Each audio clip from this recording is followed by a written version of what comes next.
Miguel Vázquez es licenciado en Teología Bíblica, egresado del Seminario Teológico Ana Sanders. Participó como pastor de jóvenes del movimiento Fuente de Fe, Alabanza y Poder, y maestro del Instituto Teológico Luis Pacheco Carrillo. Actualmente, pastor de la Iglesia Presbiteriana Emanuel. Bienvenido, Miguel, es todo tuyo. Gracias. Hola, buenas tardes, Dios les bendiga. ¿Puedo quitarle silla? Sí, sí. Gracias. Es que no me siento. Bien. Bueno, el tema que hoy quiero compartirte tiene que ver con la dimensión social de la iglesia, que es un tema completamente concerniente a lo que las teologías latinoamericanas van a empezar a tratar de responder. Entonces, quiero dividir este tema en 3 puntos, que sería 1, la contextualización de la iglesia local, entender bajo qué contexto social se encuentran nuestras comunidades de fe, donde quiera que sean. 2, la teología como un agente de cambio. Debemos de entender que la teología no es meramente un aspecto utópico, el cual podemos jugar y pensar y listo, sino que la teología tiene un aspecto completamente práctico. Y si la teología no se vuelve práctica, nuestra teología, por muy padre que esté, no nos va a servir. Ese tipo de teología no sirve. Y lo último sería algo que yo llamo el salto teológico, que es cómo logramos saltar de la conceptualización teológica a la liberación, al propósito de afectar como comunidades de fe a nuestras comunidades, nuestras colonias, nuestros vecinos alrededor de nuestras comunidades de fe o nuestros centros de predicación. La que sigue yo, porfis. Bien, una pequeña introducción.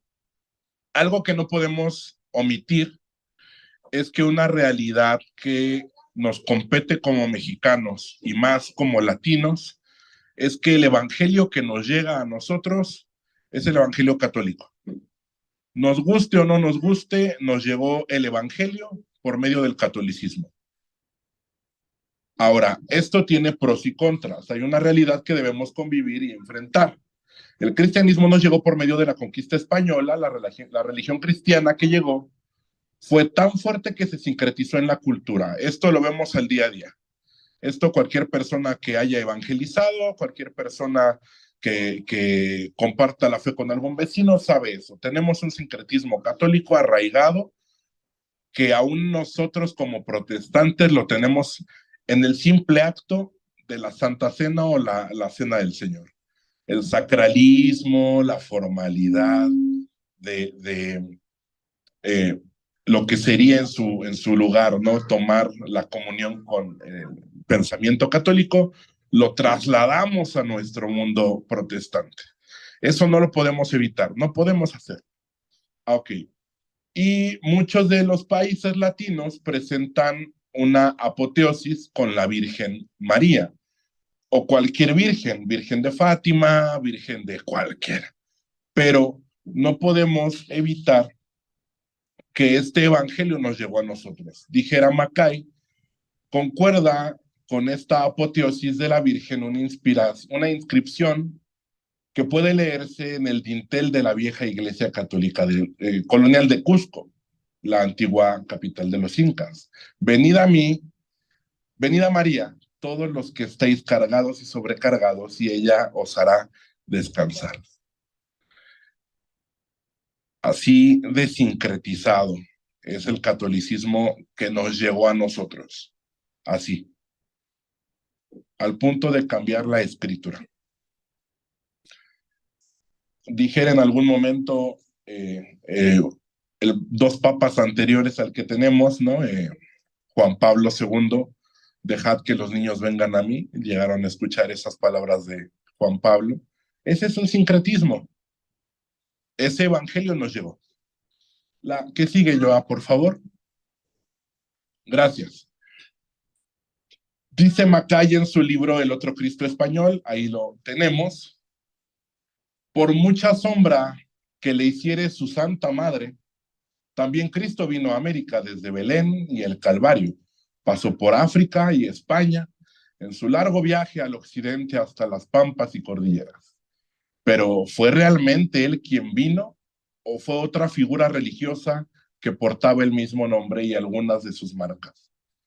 Mientras que otro tomó su nombre, se embarcó con los cruzados españoles se embarcó con los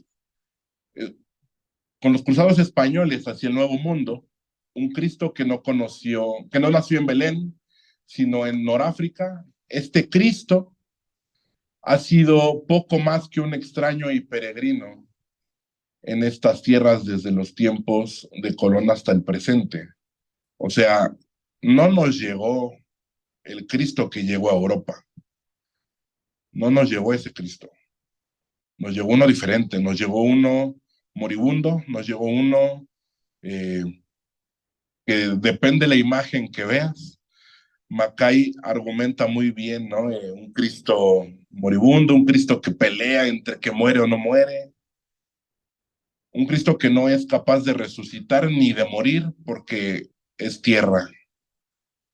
Ese Cristo nos llegó y ese Cristo adora nuestro México, nuestra América Latina. Esa es una realidad. Entonces, esto provoca ciertas crisis en los contextos latinos, mismos que por el desconocimiento del Cristo, Hijo y Señor de María, nos ha dejado. Entonces, tenemos una realidad social, la cual varios teólogos a lo largo de la historia han tratado y han procurado ir acertando o ir respondiendo según las necesidades que van descubriendo en las comunidades, en los países, los valores, etcétera. La que sigue yo a porfis, la contextualización de la iglesia local. En lo personal, la iglesia en donde por el momento estamos participando está hacia el norte de la Ciudad de México, colinda con, bueno, realmente ya está en Tlalnepantla, a frontera con la Gustavo Amadero. Y pues así, antes de entrar a esto, ¿qué pudiera comentar? La venta de drogas al 1000, mucho más que donde vivo, tienen su casa acá en Iztapalapa. De una forma más impresionante es la venta de drogas y el consumo de ellas. Esta semana tuve la oportunidad de estar visitando a algunos hermanos de la congregación. Un niño, no les miento, unos entre 9 y 11 años, fumando marihuana. Esa es la realidad de nuestro país. Entonces, a esto sumamos matrimonios disfuncionales, madres solteras, padres solteros, alcoholismo. En esa zona, curiosamente, yo creo que al igual que ¿ven memes? ¿Sí ven memes? Sí, han de ver, ver. Al igual que los memes de ¿cómo se llama? El fin de la línea dorada, la WAC. Ya no es Tláhuac, ya es Haití. Bueno, acá en la comunidad de Tlalnepantla igual está llenísimo de haitianos, pero así muchísimo. Entonces, así platicando como cuates, es lo que yo les pudiera comentar a grosso modo, de necesidades de la comunidad, de la colonia a donde pertenece mi comunidad de fe. Entonces, ve pensando un poquito cómo es tu comunidad, cómo es tu colonia, cómo es donde se desarrolla tu iglesia local. Ve viendo un poquito eso porque esta conferencia tiene ese propósito a partir de lo que iremos viendo. La que sigue, Joa, por favor. Unas estadísticas generales de Cuautitlán Izcalli con cuestión del robo, el 82.5%, en Ecatepec 81.8%, Chimalhuacán 81.1%, Tlalnepantla de Vaz, no les miento, el 75.1%, mucho mayor a Nezahualcóyotl, a Tizapán, y estas son apenas del año pasado, son cifras con las que cerró el 2023. Todas las cifras que les voy a dar son del año pasado, por mucho del 2021, no son más atrás. La tasa de delitos en la Ciudad de México es 1 por cada 100,000 habitantes. Lo sorprendente es lo último. En la Ciudad de México representa una tasa de 13,654 personas o asaltos por cada millón de habitantes durante el 2021. No tengo la cifra más actual, es la del 2021 la más actual. Pero si esta cifra sigue siendo la de hoy, estamos hablando que somos 9 millones de habitantes en la pura Ciudad de México. ¿Cuántos asaltos son? Entonces, esto es a nivel general. Pudiéramos hacerlo ya a partir de las delegaciones o colonias, etcétera. Pero son números espantosos a partir del puro asalto, de pura violencia y puro asalto. Entonces, en medio de estas colonias está tu comunidad de fe o está tu casa. O sea, entre estas cifras vivimos de puro asalto, puro robo. La que sigue, Joa, por favor. Índice de maternidad. 47% están casadas. Que dices, bueno, ya ahí sería otra la dinámica que pudiéramos contemplar. 20% se encuentran viviendo con su pareja en unión libre, 12% son viudas, 11% se identifica como madres solteras. Para el año pasado subió el índice un 4% en madres solteras. Y dentro de esas madres solteras, ¿cuántas madres solteras van a tu comunidad de fe? ¿Cuántas son tus vecinas o aún tus familiares? Índice de violencia familiar, son sorprendentes. De 15 años a más manifiesta haber vivido alguna situación de violencia en su infancia antes de 15 años. Antes de 15 años ya supieron que era haber violencia en sus hogares. Del 2022, de las fiscalías, los delitos de violencia y registro en su máximo es un grupo de 10 a 14 años, que ocurre de 4.7 veces más en niños, en niñas que en niños. O sea, no voy a apelar a teologías feministas, pero sí es un cierto que siempre Jesús cuidó del más vulnerable, siempre. Y estas estadísticas son reales. Sí es cierto que en muchos aspectos la violencia más vista o más marcada es hacia las mujeres.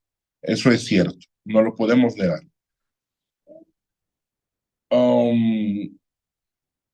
Niño, con 4,197 a 848 casos respectivamente. Es una cifra muy espantosa. 4,197 casos de niñas contra 884 de niños.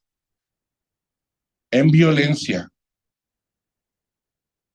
33.6 niñas y adolescentes de 12 a 17 años usando el Internet o el celular entre julio del 2021 y agosto del 2022 recibió videos o fotos con contenido sexual. ¿Tienes hijas, nietas, sobrinas en esta edad? Tal vez fueron ellas. En estas cifras, 33% hicieron insinuaciones o proposiciones de tipo sexual, frente al 18.2 y 12% de niños o adolescentes hombres. Entonces, esto solamente al usar Internet, redes sociales. Y estas necesidades tenemos en nuestros jóvenes y adolescentes, este tipo de violencia. Pudiéramos sumar violencia sexual, pudiéramos aumentar lo que tú quieras, y las estadísticas crecerían mucho más. ¿Me apoyas con la que sigue, Joa, por fin? Bueno, ahorita. Entonces, son estadísticas muy fuertes, muy crudas, que nos plantean la realidad, no solamente del evangelismo en su necesidad de compartir de Jesús un folleto, tocar una puerta, sino cómo podemos beneficiarlos del evangelio. Y es una pregunta que yo hago al final de esta primera parte. A un adicto, a una madre soltera, ¿de qué le sirve aceptar a Jesús si su condición social no va a cambiar? O sea, independiente a nuestra postura o nuestro parecer escatológico. ¿A ellos qué? Mamá soltera lo que quiere es darle de comer a su hijo el día de mañana. ¿Dónde estará mi alma el día de pasado mañana? No me importa, lo que yo quiero hoy es darle de comer a mi hijo o a mi hija. Esa es una realidad. Y el Evangelio nos propone este tipo de soluciones. La última estadística en consumo de droga es en general igual esto en cuanto a la Ciudad de México, y son estadísticas o son cifras crecientes, más hoy que nunca. Eh, yo fui adicto en mi juventud, yo fui drogadicto. Y en el tiempo en el que yo era adicto, nos escondíamos para drogarnos, porque sabíamos que estaba mal. Hoy ya les vale, y donde sea. O sea, puedes estar tú con tu hijo a la tienda. A mí me pasa, tengo un niño de 3 años. Voy a la tienda a la vuelta de la casa y sí o sí tenemos que pasar por donde está la gente fumando marihuana. De ese tamaño. Entonces, son cifras reales. 19.95% en hombres, el consumo de cualquier droga en general, contra el 18.5% en mujeres. Consumo de drogas médicas fue más en mujeres. 3.9 en hombres, 5.2 mujeres, ¿no? Siempre una cuestión ahí más pasiva. Consumo de drogas ilegales fue más en hombres, 18.3 contra el 15.8. El consumo de drogas ilícitas en el último año, por ejemplo, la marihuana, 15.8% hombres contra 12.7 mujeres. Cocaína, 4.1 hombres contra 2.7 de mujeres. De crack no hay una cifra. Alucinógenos, 3 hombres, 2.3 mujeres. Inhalantes, 3.7 hombres, las mujeres fue más, 4.7. Metanfetaminas, 2.4 contra 2.1.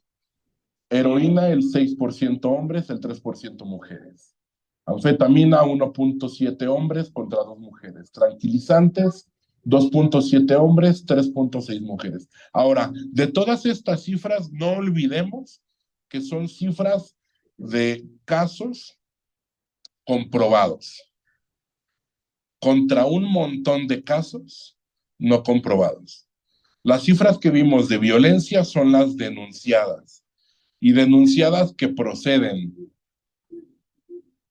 Tengo un hermano que ahorita hizo una denuncia por una cuestión de violencia hacia él, lo golpearon en cuestión de pandillerismo, lo asaltaron en su trabajo. y no ha podido proceder desde noviembre del año pasado. Ya son casi 4 meses y no ha podido proceder. Todavía no es una estadística. Entonces, estas cifras encierran realmente un chiste de lo que vivimos en nuestra sociedad, porque muchas de estas cifras no encierran la realidad de lo que vivimos. La que sigue, Joa, por favor. Índice de indigencia, el 55.1% de la población vive en pobreza total, 32.4% vive en pobreza extrema total, 19.3% en indigencia total.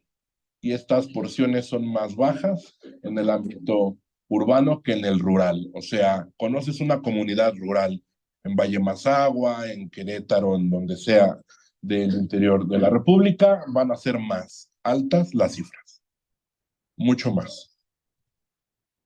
Son cifras reales de sitios oficiales de INEGI. Entonces, a esto se enfrenta la iglesia. Y esto, en el libro de Teología con Alma Latina, en el segundo capítulo, trata de hecho lo traigo, um, trata de responder a la pregunta, ¿vale la pena las misiones, ya sea europeas o estadounidenses, en el contexto latino? ¿Vale la pena o no?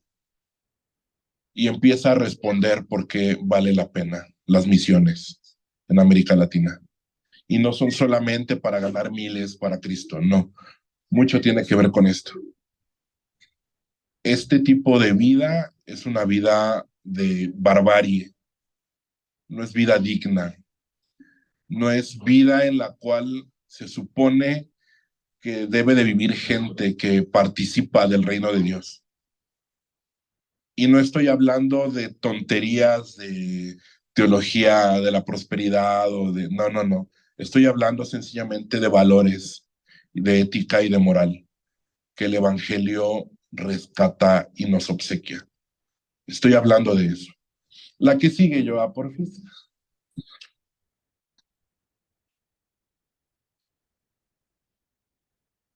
Estas problemáticas a lo largo de la historia han tratado de responder, se han tratado de responder por diferentes comunidades cristianas protestantes. Robert Speer, en su libro Misiones de Sudamérica, que he citado en el libro que les menciono, un libro publicado en 1900, desde 1909, hace la pregunta, ¿se justifica nuestra misión a la América Latina? Y Speer da 5 respuestas y una conclusión. La que sigue, por favor.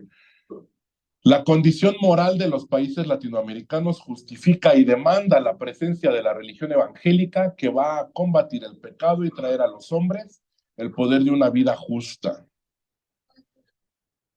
El Evangelio propone un cambio, no un cambio como Alcohólicos Anónimos. Eso ya lo veremos al hablar del punto teológico, pero es una realidad.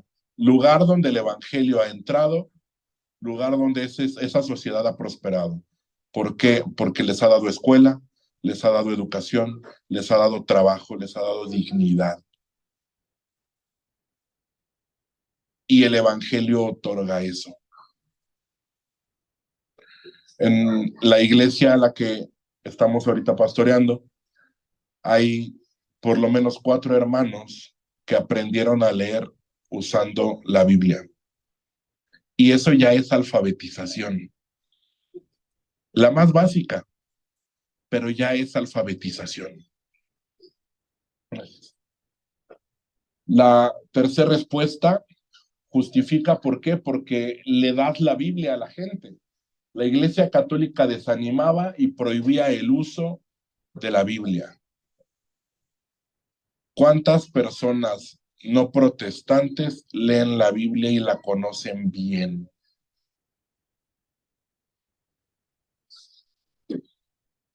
La inmoralidad de los sacerdotes. Aún hoy pudiéramos hablar de inmoralidad de pastores, siendo honestos. La religión católica no les ha dado a América Latina, bueno, a Latinoamérica, el cristianismo. La Iglesia Católica no nos trajo un tipo de cristianismo, pero no nos presentó a Cristo, al contrario, nos lo oculta. Y la conclusión, la mariología, bueno, la mariolatría, es la religión de la tierra porque la Iglesia la ha enseñado como cristianismo. Lo que la sociedad en común va a creer va a ser más en María que en Cristo, al punto que teológicamente comparan a María con Cristo. Cristo fue ascendido al cielo, la asunción de María. Cristo nació de una forma sobrenatural y milagrosa, de una forma no sexual en su concepción, la Santa Concepción de María también. Entonces, a lo largo de la historia, la Iglesia Católica a partir del siglo IV en adelante ha corrompido y ha enseñado eso como verdad. Esa es la realidad y eso nos llevó a nosotros. Benito Juárez dice, desearía que el protestantismo se mexicanizara conquistando a los indios. Estos necesitan una religión que los obligue a leer y no les obligue a gastar sus ahorros en cirios para los santos. Y el protestantismo, el evangelio de Jesucristo, te obliga a leer la escritura. Y hoy por hoy, como habla hispanos, somos tan bendecidos al tener tantas opciones de traducciones bíblicas que no lo valoramos. No valoramos el tener tantas traducciones como lo valoraría un chino, como lo valoraría un africano en país musulmán, como alguien en la India. Entonces, esta realidad es la que tenemos como sociedad. Pudiéramos haber abarcado más temas, sí, pero bueno, por tiempo. Pero ante estas necesidades, insisto, estás tú, está tu hogar, está tu familia, está tu comunidad de fe, están los vecinos del templo al que asistes, participas, lideras. Y pues, ¿qué hacemos, no? La que sigue, por favor. La teología como agente de cambio en el creyente y su comunidad. Lo que les decía, tenemos que entender una realidad. La teología evangélica, la teología protestante, tiene un fin. Uno, no solamente es educar al creyente y darle una razón sistematizada, una razón coherente, una explicación coherente de su fe. No es solamente eso, sino que el creyente, dijera Darío López, el creyente está obligado a enseñar al nuevo creyente a argumentar teológicamente su fe. Una iglesia, una comunidad de fe que no sabe el creyente de a pie argumentar teológicamente su fe, con una teología sencilla, pero que no sabe argumentar teológicamente su fe, esa iglesia va al fracaso. Va al fracaso. ¿Por qué? Porque el creyente tiene que saber dónde está parado. Y no estamos hablando de debates, no. Estamos hablando sencillamente de que el creyente entienda que participa en la cruz de Cristo y que a partir del nuevo nacimiento es uno con Cristo. Y eso provoca una justificación, una regeneración, la adopción, ta. El creyente de a pie tiene que conocer eso de la forma más sencilla, ¿no? La forma más sencilla. Se da en algún momento, ¿no? Con las confesiones de Westminster, ¿no? El catolicismo mayor, el catolicismo intermedio y el catecismo menor. ¿Por qué? Porque tenían esa intención, no solo alfabetizar a la iglesia, sino darles un orden coherente, desde los grandes teólogos hasta el creyente de a pie.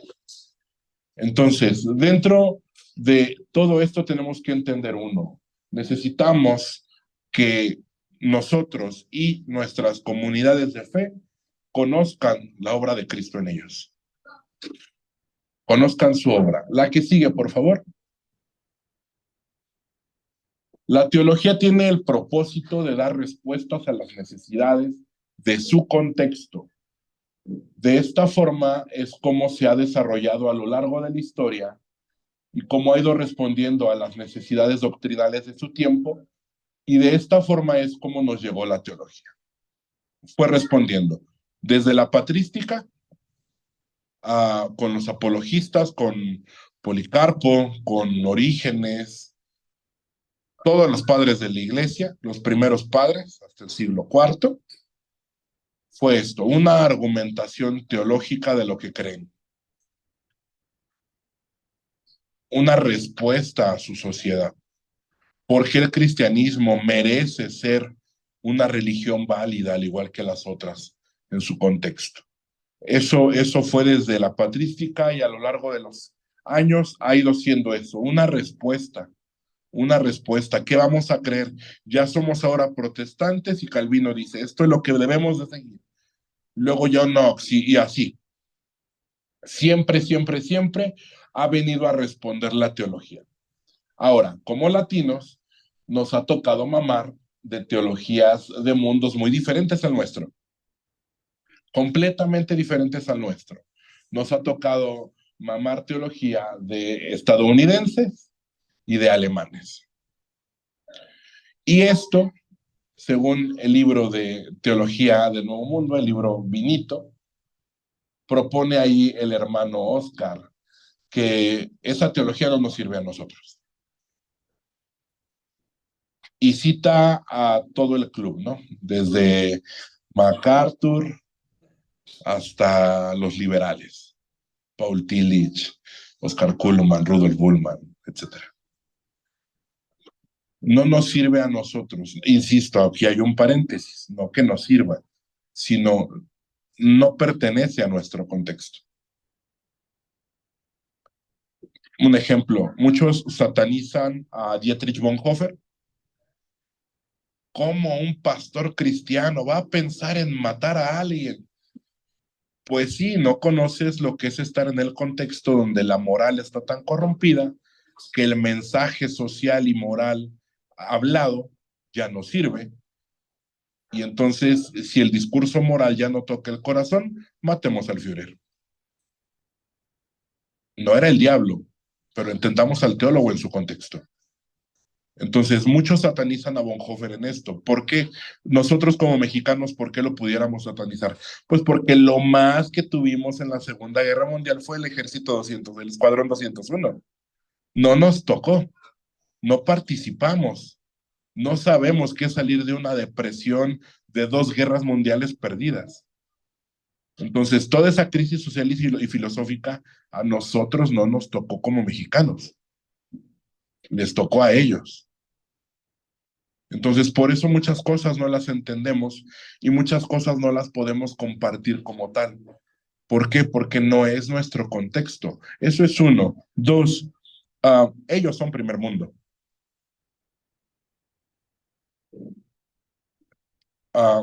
Un ejemplo muy claro. ¿De qué le serviría a un negro colombiano pobre la teología blanca de John MacArthur, de Grudem, de Berkhoff, de Stanley Horton? No le sirve de nada, porque no es su contexto. Aunque crean en el mismo Cristo, no es su contexto. No es su ideología política.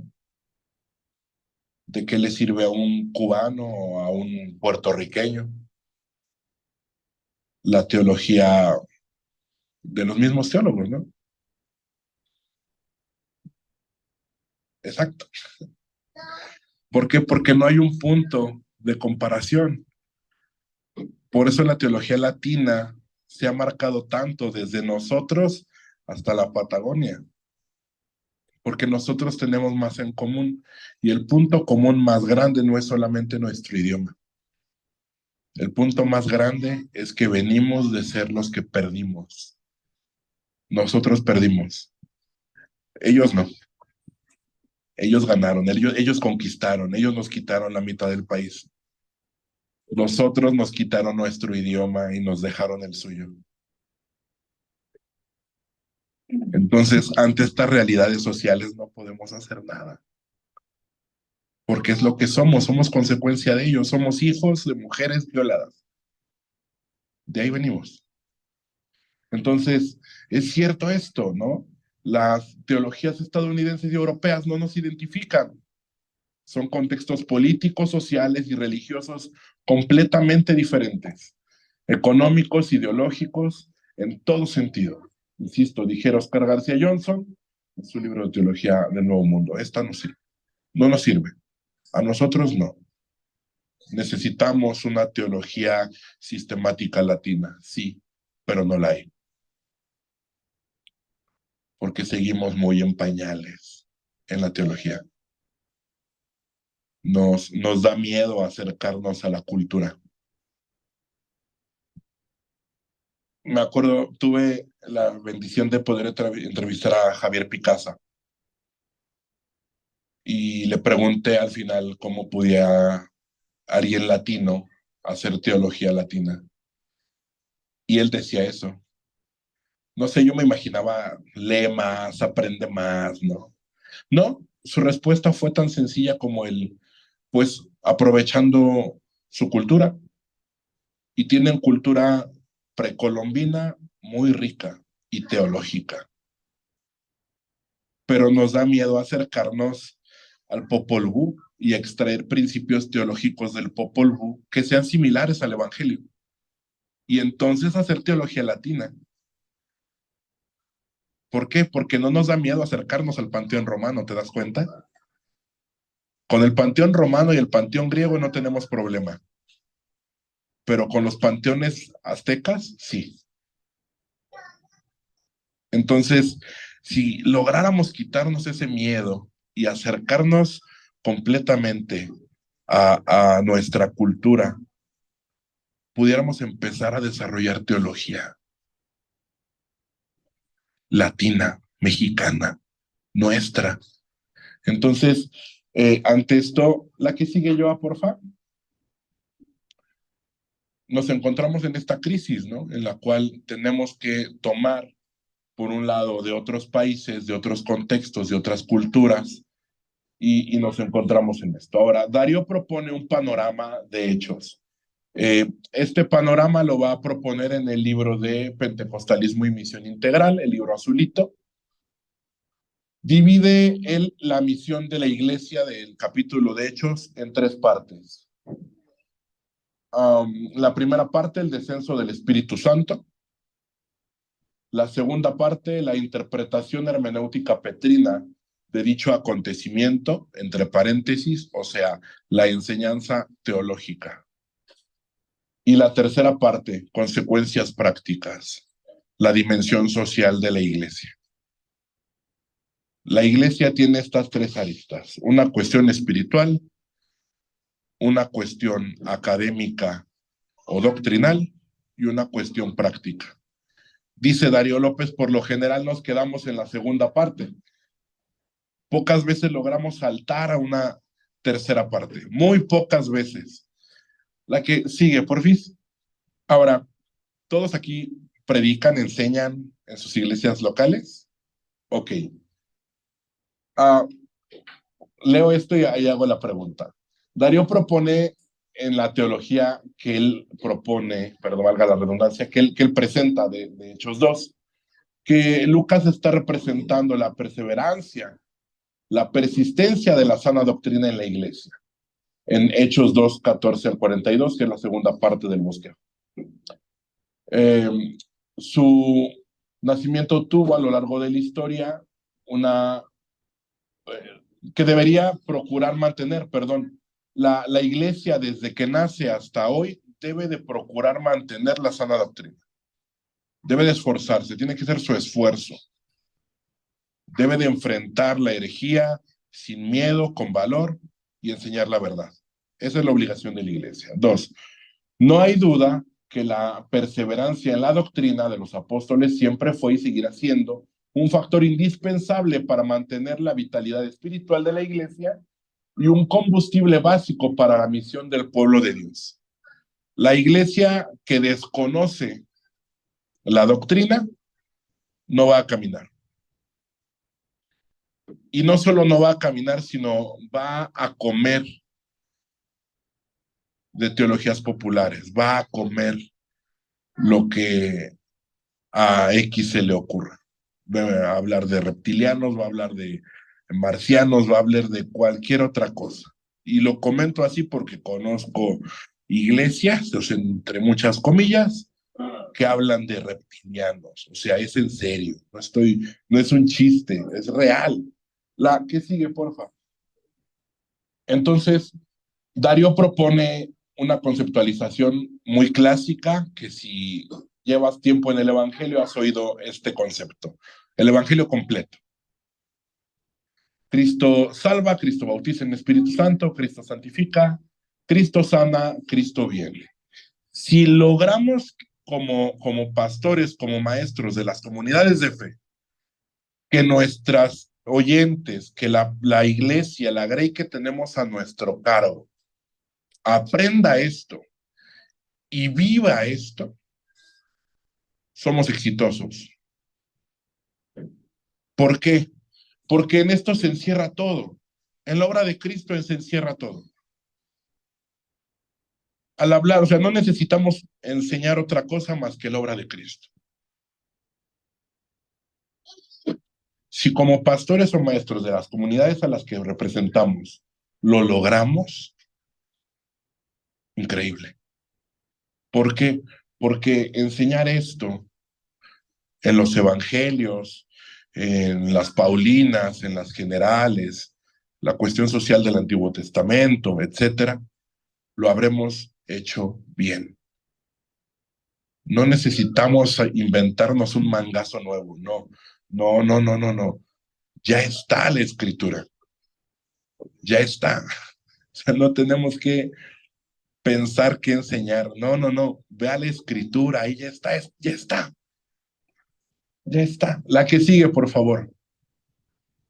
Darío propone que en el concepto pleno de la doctrina que el conocimiento pleno de la doctrina nos debería ayudar a evitar las modas teológicas ajenas al marco bíblico.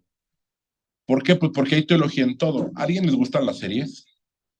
¿Alguien vio la serie de Loki, la primera serie? ¿La primera parte? Sí.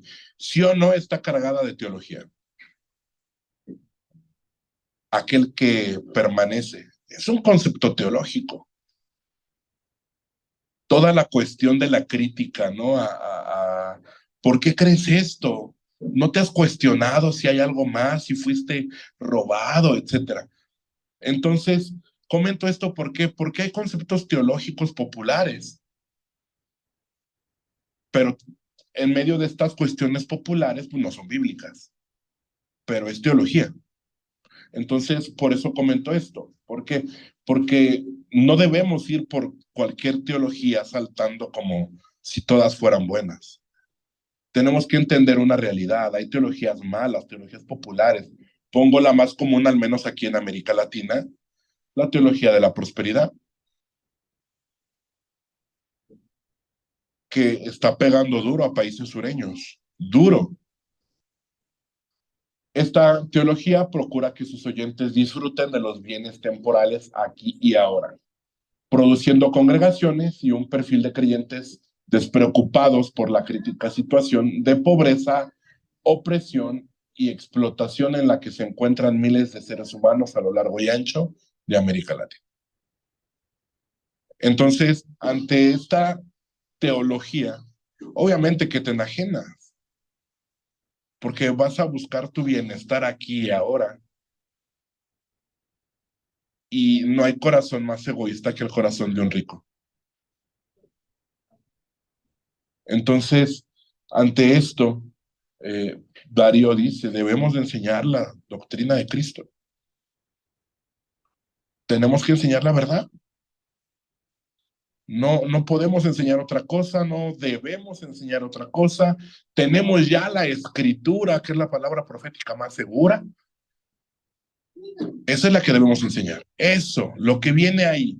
Y lo que viene ahí, todo nos va a apuntar a Cristo, a la obra de Cristo. Todo, todo, todo, todo. La que sigue, por favor, Rodo. La exigencia de perseverar en la doctrina. La mala enseñanza, las malas teologías y su contexto provocan que las comunidades de fe se les exija la enseñanza y la perseverancia en la sana doctrina apostólica. Cuando me presentaron como pastor de la iglesia, oraba el hermano que me presentó y me exhortaba, ¿no? Se hace el exhorto a predicar y enseñar la sana doctrina. Si no, que el Señor te lo demande. Omitimos muchas veces las palabras del apóstol Pablo y su advertencia: no os hagáis muchos maestros de vosotros, porque mayor será el juicio. Omitimos que en el punto de enseñar la escritura, que es un privilegio grandísimo el que tenemos, dedicarnos la mayor parte de nuestro día a día a estudiar y a leer la Biblia, que detrás de ese privilegio tan grande está la responsabilidad de enseñarla bien. Y hay de aquel que tiene la posibilidad de enseñarla bien y no lo haga. Es una responsabilidad grande que muchas veces omitimos, que muchas veces tomamos con ligereza, y no es así. Tenemos que enseñar bien la escritura a nuestra capacidad. ¿Sabes idioma? ¿Sabes griego? ¿Sabes hebreo? Estás obligado a hacer un exégesis del pasaje y predicar exégesis. ¿No lo sabes? Estás obligado a aprender hermenéutica y enseñar hermenéuticamente. Entonces, omitimos esta dimensión y entonces tenemos lo que tenemos, ¿no? Y este hecho coadyuve a pensar y actuar bíblicamente para responder a los desafíos pastorales y éticos de cada día en los diversos campos de la vida humana en los cuales los creyentes están inmersos como agentes del reino de Dios. Entonces, dijera, citando a un pastor gringo, ¿no? Paul Washer, es extraer perlas para llevarlas a los hermanos que no las pueden extraer y dárselas. Eso tiene que ser el sermón. Eso es lo que tiene que ser la enseñanza dominical o el discipulado, el estudio bíblico. Darles perlas a esa gente que les da una razón ética para vivir, una razón moral para vivir, una esperanza escatológica para vivir, y que eso provoque un cambio en su sociedad. Que eso provoque. Ahora, la que sigue, por favor, ¿no? El salto teológico. Ya hablamos de la conceptualización social, nuestros contextos, todo el problemáticas sociales, demás. Ya hablamos de la importancia de la teología, de enseñar correctamente teología, teología bíblica, teología sistemática. Ahora llegamos a algo que yo pongo como el salto teológico, de la teología a la liberación. Omitimos realidades muy fuertes que el estudio de la teología nos va a ir ayudando a vislumbrar. ¿Por qué los teólogos de la liberación proponen cambios sociales? ¿A partir de qué? La palabra arrepentimiento es metanoia. Y la metanoia es un cambio mental provocado por el Espíritu. De hecho, el arrepentimiento mismo es obra del Espíritu Santo.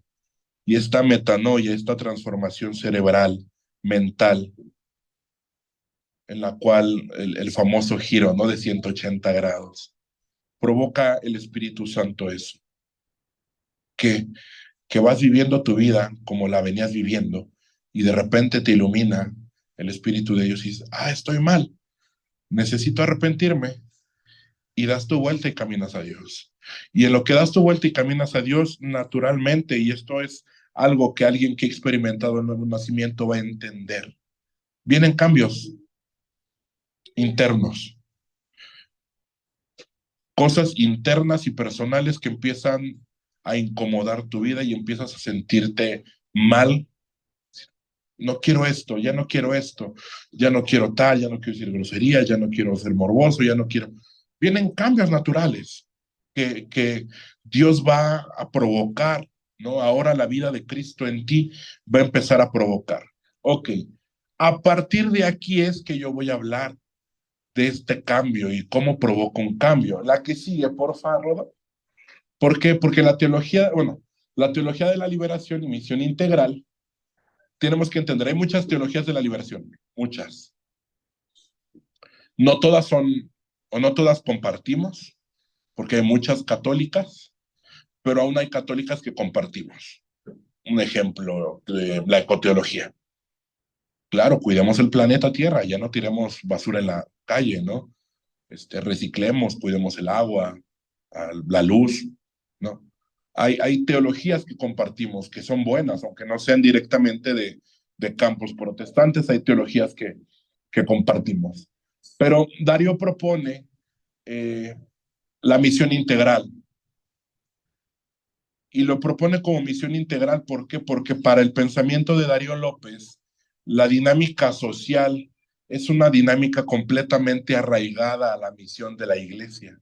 No es algo ajeno, no es algo, llamaríamos, secular. Para Darío no existe la cuestión secular. Para Darío, todo el quehacer de la iglesia y su teología va a abarcar desde la dimensión espiritual hasta la dimensión social.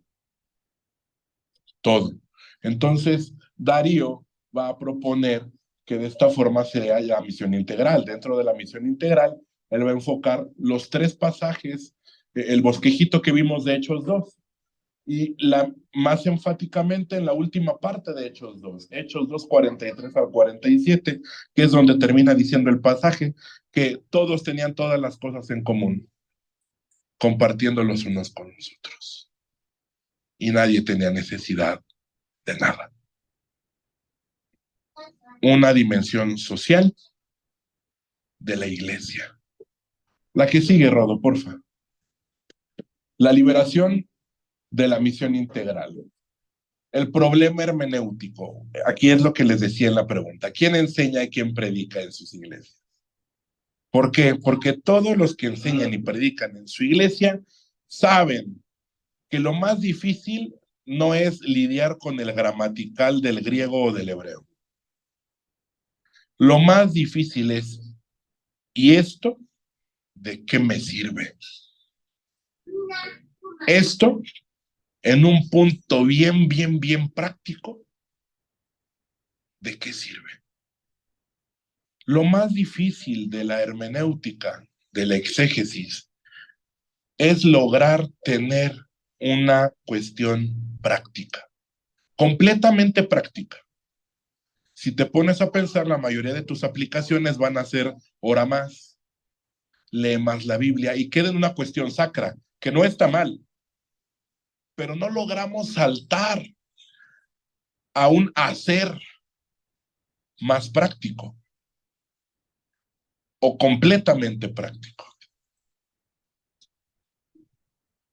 Un ejemplo, ¿de qué forma práctica puedo amar a mi prójimo?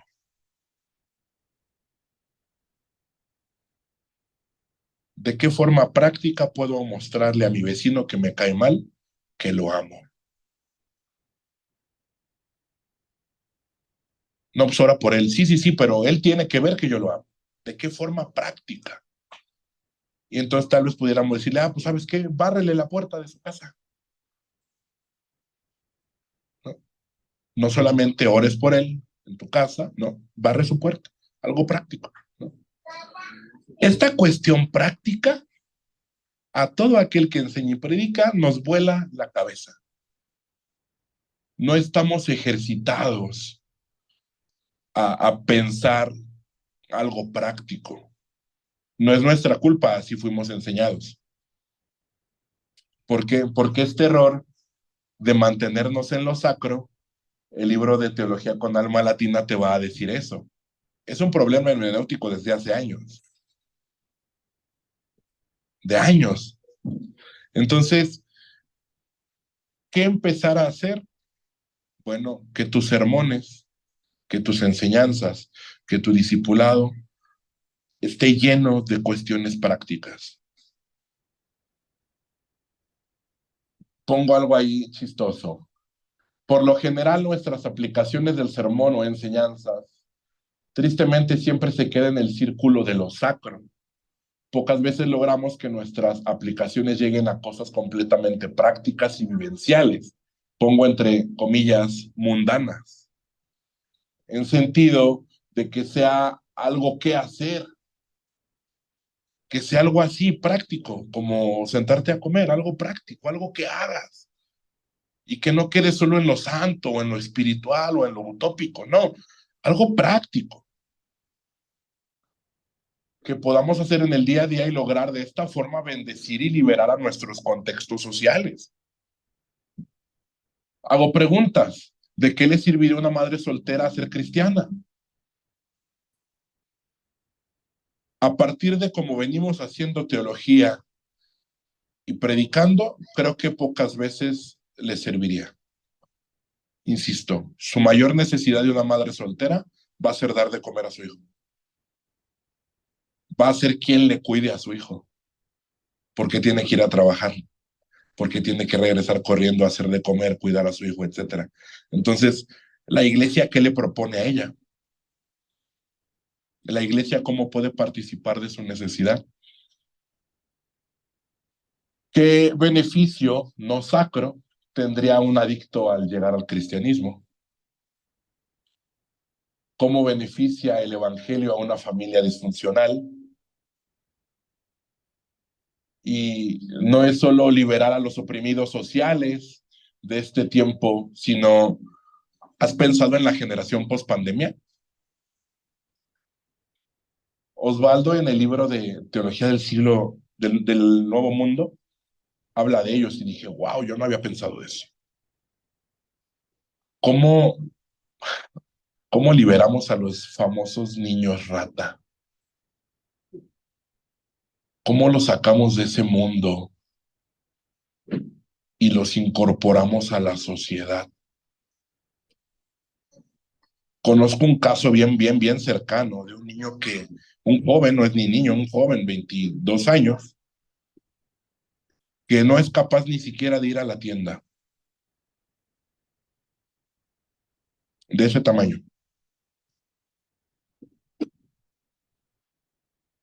¿Cómo lo liberas? ¿A él de qué le sirve el evangelio? ¿Sí me explico? Y digo, comento esto ¿por qué? Porque las iglesias ya son virtuales, muchos trabajos ya son virtuales, muchas relaciones familiares ya son virtuales. ¿Cómo logramos liberar esa opresión? Entonces, es algo que tenemos el día a día, o sea, no sé cuántos chicos tengas con estas problemáticas, ¿no?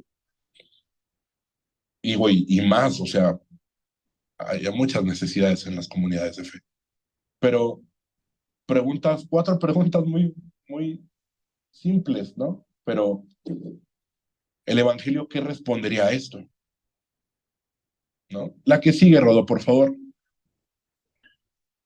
Darío propone el culto como protesta social. Este libro ya no lo publica Puma, no sé si lo vayan a volver a publicar. La fiesta del Espíritu. Eh, Propone el culto como un lugar donde no solo los hermanos adoren a Dios, sino que también sea un lugar de protesta social. El culto sea la protesta social. El culto. Nuestras comunidades de fe son sociedades alternativas y contraculturales, dice Darío, en las que más que una protesta simbólica contra los poderes de este siglo, políticos, económicos, sociales, incluso religiosos, se gesta una nueva humanidad con la que su naturaleza inclusiva y su práctica liberadora y concientizadora Desacomoda a los acomodados de este mundo que no ven con buenos ojos la fiesta de los pobres y oprimidos. El culto de nuestras comunidades, de los centros de predicación donde participamos, debe ser un lugar de cambio. Debe ser el lugar donde el adicto se deje de drogar. El que roba deje de robar. Entonces, esto nos lleva a un punto teológico bien fuerte. No debemos olvidar, hermanos, que la Biblia es la palabra de Dios escrita, la única que puede provocar un cambio de vida. Nadie ni nada más tiene ese poder sino la Escritura. Y Dios por medio de la Escritura. No olvides, hermano, la Biblia es poderosa para cambiar, para transformar. No tienes que meter nada más. La Biblia sola es suficiente para un cambio social. Dijera Darío, de hecho creo que lo pongo, la que sigue, Rodo, porfa. Las comunidades de fe son comunidades que se convierten en comunidades de resistencia en la cual el nuevo creyente adquiere conciencia de su valor y dignidad como persona, y en un movimiento de redención social que convierte a las víctimas del sistema en misioneros y a los desamparados del mundo en visionarios. ¿Cuántos llegamos a la iglesia local, en mi caso, como adictos? ¿Como rateros? Y el cambio social es que hoy soy pastor de una iglesia. Eso es liberación. Y para eso estás tú con tu comunidad de fe. Para esos cambios. No solo para el adicto, sino para la madre soltera, para todos los problemas sociales que vimos y los que van a venir y los que conoces tal vez en lo particular. Tú con tu comunidad de fe y Dios tienen el poder de liberar a esas personas, de llegar a ese punto de cambio social. Y es el poder y es el Espíritu quien empodera a los crucificados del sistema y crea una nueva sociedad en la que desaparecen los sistemas exclusivistas y denuncia el carácter efímero de los reinos humanos. Entonces, ante una persona que llega al Evangelio, dijera el apóstol Pablo ahí en Efesios, tú como esclavo obedece a tu amo, pero tú como amo no te sobrepases con tu esclavo, porque sobre los dos hay un Señor y Él no hace acepción de personas. No hay frase más liberadora que eso. La que sigue, yo, por favor. Gracias. Conclusión. La iglesia tiene la obligación de conocer su contexto social y responder a él. Salte a caminar. Antes de evangelizar, ve a caminar. Camina entre los callejones. Conoce a los adictos. Salúdalos. Conoce a tus vecinos.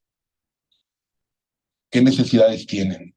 La iglesia tiene la obligación de tener, enseñar y defender la doctrina bíblica. No tienes nada más que meter a la Biblia. Ya está. La revelación ya está. No añadas nada que no deba de estar. Ya está la Escritura. La iglesia tiene una dimensión social que no debemos ignorar, y esto empieza desde nuestras hermenéuticas y sermones bien contextualizados. Entonces, no es solamente un quehacer social, también es un quehacer hermenéutico y teológico. Acá hay libros sobre contextualización, hay un libro muy bueno que se llama Del versículo a la vida, algo así, de Editorial Bautista Independiente, muy bueno sobre la aplicación del sermón. La iglesia tiene que crear estrategias de convivencia sana donde los jóvenes pospandémicos puedan lograr dejar la cautividad de lo digital y se puedan integrar a su comunidad social. Si nosotros no vamos por ellos se van a quedar ahí. Y ellos también merecen escuchar el Evangelio. Entonces, termino con Mateo 25, 34 al 40. Entonces el rey dirá a los de su derecha: venid benditos de mi Padre, heredad del reino preparado para vosotros desde la fundación del mundo, porque tuve hambre y me disteis de comer, tuve sed y me disteis de beber, fui forastero y me recogisteis, estuve desnudo y me cubristeis, enfermo y me visitasteis, en la cárcel y vinisteis a mí. Entonces los justos le responderán diciendo: Señor, ¿cuándo te vimos hambriento y te sustentamos, o sediento y te dimos de beber? ¿Cuándo te vimos forastero y te recogimos, o desnudo y te cubrimos? ¿O cuándo te vimos enfermo o en la cárcel y vinimos a ti? Y respondiendo el rey les dirá: de cierto os digo que en cuanto lo hicisteis por uno de estos mis hermanos más pequeños, a mí me lo hicisteis. Gracias.